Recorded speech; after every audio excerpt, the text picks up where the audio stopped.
이번 시간에는 도수 분포표에서의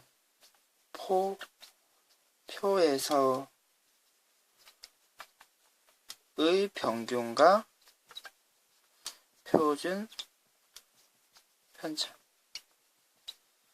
분산이라고 생각해도 괜찮을 것 같네요.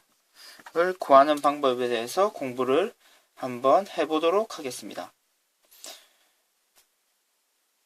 다음과 같은 조사를 했습니다.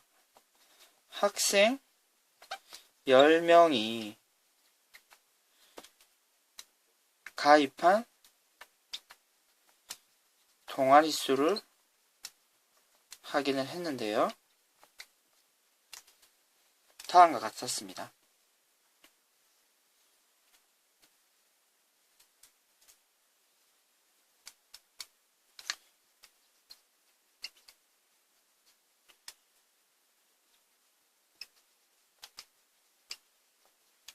동아리 수를 한 군데 가입한 사람은 4명이었습니다. 동아리를 2개 가입한 사람은 3명이었습니다. 동아리 3개를 가입한 사람은 2명이었고요. 동아리 4개를 가입한 사람은 1명이었습니다. 총 10명에 대해서 조사한 결과가 다음과 같았고요. 그럼 이 자료, 가입한 동아리 수의 평균을 계산은 어떻게 하면 되나요? 다음과 같이 계산을 할 수가 있습니다.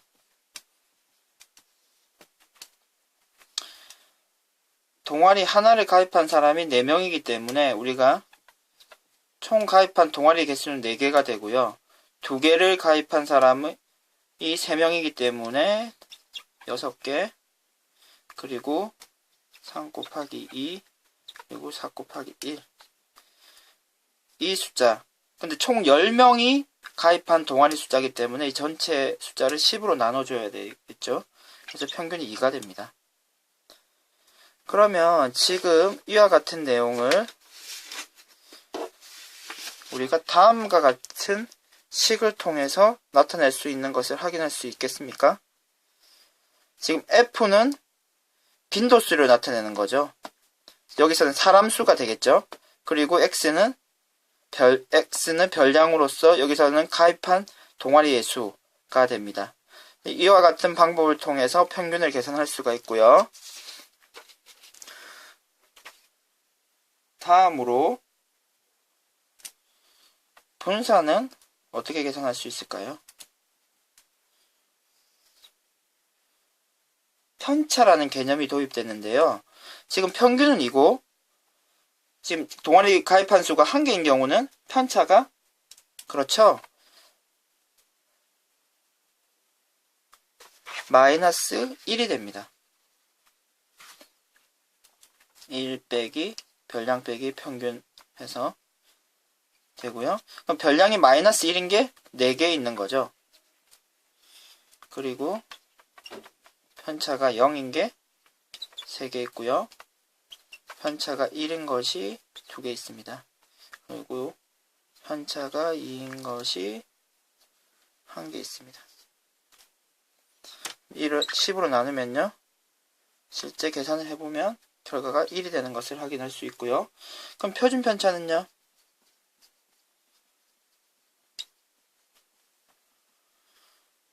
(1을) 뚜껑을 씌워줘서 그럼 결과가 변함이 없겠습니다. 그럼 이와 같은 분산은 다음과 같이 식으로 일반화해서 나타낼 수 있을 것 같습니다. 괜찮나요? 그런데 여기서 선생님이 얘기를 한 적이 있습니다. 그럼 이와 같은 식도 지금 계산을 해서 정리를 하면 다음과 같은 식으로 바뀌는 것을 확인할 수 있고요. 선생님이 얘기를 한 적이 있죠. 분산을 계산하는 방법이 이와 같이 편차를 제곱해서 평균을 계산할 수도 있지만요. 별량을 제곱한 것의 평균을 계산하고요. 그 다음에 평균의 제곱을 빼줘서 분산을 계산할 수도 있습니다. 그러면은 지금 같은 경우도 그러면 이 식을 계산을 해서 정리해서 이렇게 된다는 것을 보여드려도 되겠지만 다음과 같이 한번 확인을 한번 해볼까요? 간단하게 지금 분산을 1번 공식으로 해서 1이 되는 것을 확인했는데 2번 계산으로도 1이 나오는지 한번 계산을 한번 해봅시다. 다음을 별량의 제곱, 결국 1의 제곱이겠죠? 1의 제곱을 4로 곱하고요. 2의 제곱을 3으로 곱합니다. 그리고 3의 제곱에 2를 곱하고요. 4의 제곱에 1을 곱합니다. 이것을 전체 개수 10으로 나누고요. 계산한 우리가 평균 기억나시나요? 2였죠? 2의 제곱을 빼주면요. 실제 여러분들이 천천히 계산을 해보면 역시 결과가 1이 나오는 것을 확인할 수 있습니다.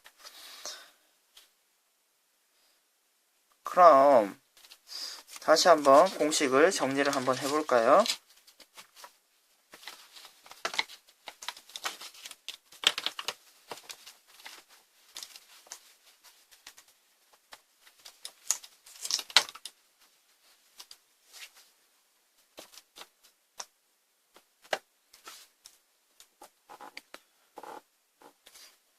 도수 분포표에서의 평균은요.